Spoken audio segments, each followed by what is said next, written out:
At this time, the Chair recognizes the Ranking Member of the Subcommittee, Mr. Petri.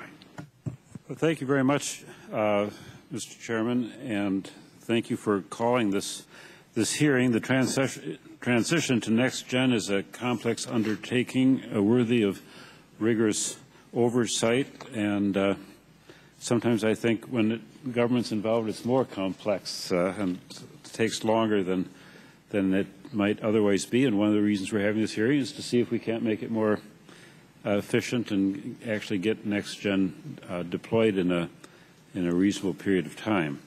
In October, we approved the vision of 2003. We approved the Vision 100 FAA reauthorization that, among other things, created, as you pointed out, the Joint Planning and Development Office to manage the interagency coordination and implementation of the effort to move us to NextGen. The goal was to leverage existing resources of JPDO partner agencies to facilitate the NextGen transition, as well as to ensure that the future modernized national airspace system capabilities will meet the needs of JDPO partner agencies. Vision 100 requires the JDPO to develop annual integrated work plans to provide step-by-step work plans for the JDPO partner agencies. I'm interested to learn how and to what extent the partner agencies are dedicating resources to the development of NextGen. There are plenty of examples of NASA and Department of Defense research and developed technologies have found their way into daily civilian life. So I'm interested to hear how human factors research and technology transfer efforts between JDPO partner agencies are facilitating the advancement of NextGen.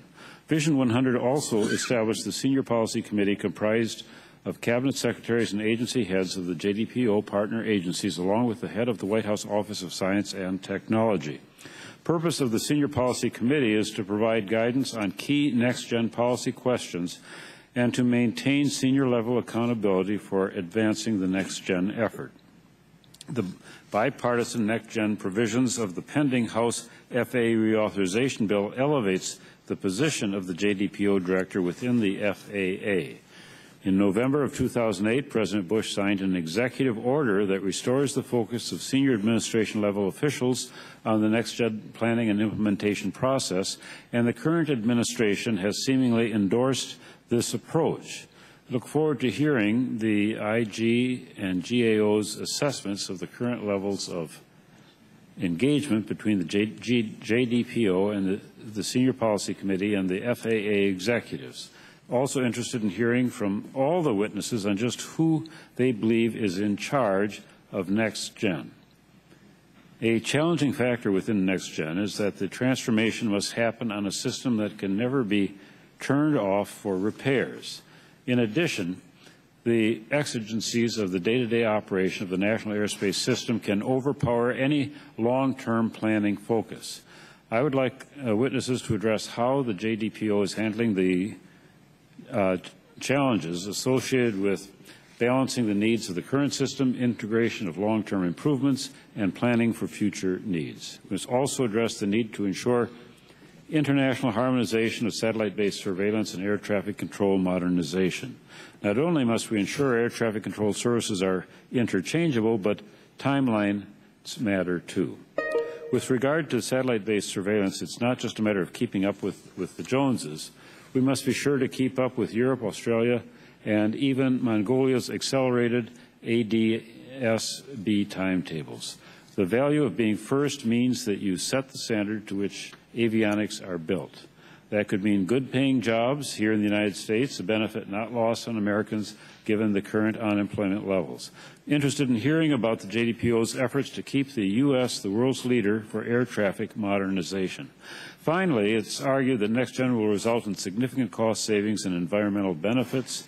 More direct, precise routing and improved air traffic management will result in significant reductions in fuel burn and emissions. According to an October 2009 GAO report, the procedures that will result in many environmental benefits are often mired in review processes mandated by Congress under NEPA that can take years and can cost millions of dollars. We should seriously explore how to best get the environmental benefits of new navigation procedures in the most timely and efficient way. And I believe that the slow pace of the environmental review of new air traffic control procedures threatens the entirety of the NextGen enterprise. It's impossible to achieve the goals of NextGen if the FAA can only clear a limited number of high-quality procedures through the environmental review process each year. Both the environmental benefits promised and the overall success of the NextGen enterprise seem to depend on our ability to overcome this challenge. I think we can preserve the goals of NEPA while improving the FAA's ability to implement more environmentally friendly air traffic procedures, and I'd welcome any specific proposals on this issue from our witness, and I understand we do have several, at least from the General Electric witness. So I thank all of you for participating and look forward to your testimony. The Chair